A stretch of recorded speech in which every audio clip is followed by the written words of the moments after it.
C'est pas une grande surprise, mais c'est néanmoins un moment historique parce que c'est officialisé la création de la Coalition Avenir Québec par François Legault ce matin. 5 minutes de coalition avec Éric Duhem. Bonsoir, Éric. Bonsoir, Mario.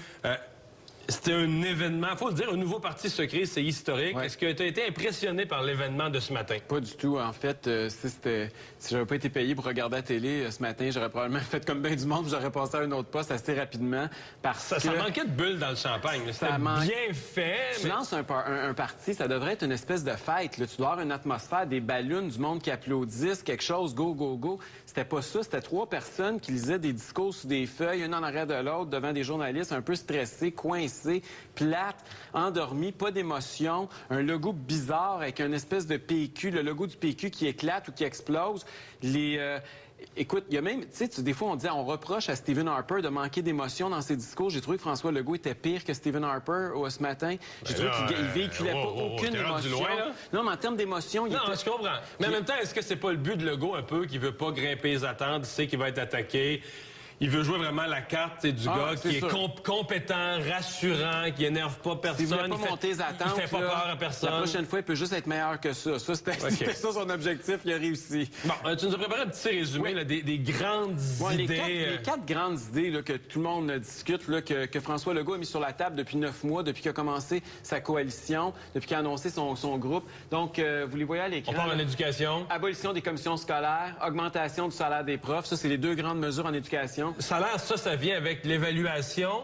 Oui. Et là, la question de la sécurité d'emploi, est-ce qu'il est en train d'abolir là-dessus? C'est pas très clair. Là. Effectivement, au début, on pensait qu'il était en train d'abolir la permanence d'emploi des l'évaluation des profs, ça veut dire que s'il n'est pas bon, on le met dehors, mais c'est moins clair. Un médecin par Québécois, ça, c'est son autre nouvelle qui a annoncé. Sur le privé en santé, là aussi, aujourd'hui, il a commencé à ouvrir peut-être un peu la porte sans vraiment l'ouvrir. Et finalement, c'est l'interventionnisme économique. Tu sais, François Legault dit qu'il veut que le Québec, là, ça soit une économie de propriétaires. Mais en fait, il faut comprendre que quand il voit propriété, il voit beaucoup la propriété du gouvernement parce qu'il veut un rôle très proactif de la Caisse, de la SGF, d'Investissement Québec. Donc, un interventionnisme économique très fort. Donc, c'est les grandes... La partie économique, c'est clairement la plus à gauche. Là. Ah oui, c'est du PQ. Bernard Landry aurait pu présenter ça là, dans ses vieux plans de développement économique. C'était très similaire à ce que François Legault propose aujourd'hui. Donc, la prochaine étape, ce midi à l'émission, je l'ai reçu, j'ai posé la question. La prochaine étape pour lui, c'est la discussion avec les députés déjà à l'Assemblée nationale, notamment en commençant par l'ADQ. Ouais.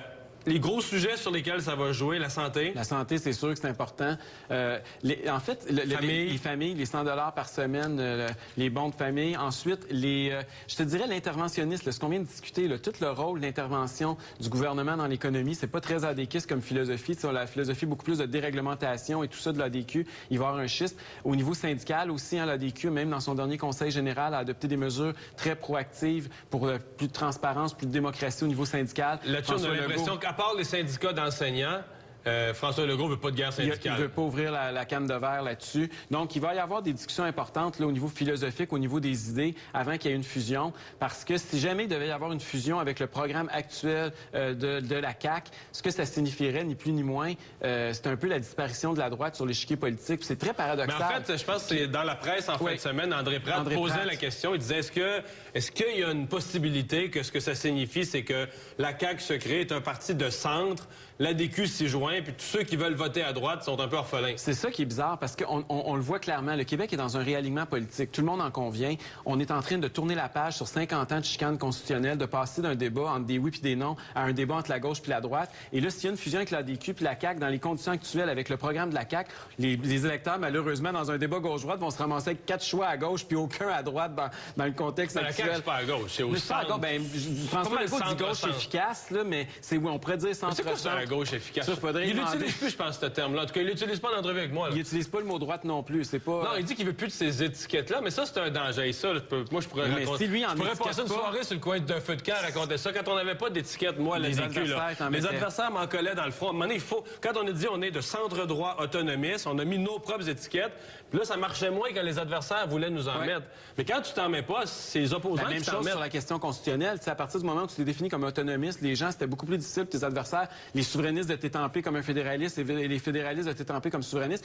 Là, aujourd'hui, Jean Charest a commencé, là, auprès des anglophones, regardez ce qu'il dit de Legault, là. Hein? C'est un souverainiste, un séparatiste. Ils sont en train de le coincer. Puis en français, c'est dire qu'il sait pas sur quelle chaise là, tu m'ouvres la porte, ma dernière question.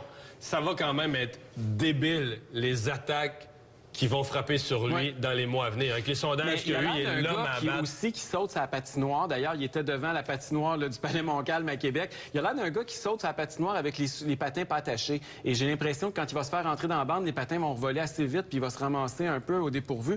Parce que effectivement, on a l'impression qu'il s'est pas lui-même défini avant que ses adversaires commencent à l'attaquer. Et ça, c'est dangereux en politique. Ouais, mais c'est quand même la partie qui me... Tu sais, je regarde... Mettons, présentement, comment les libéraux vont mettre d'efforts pour le démolir.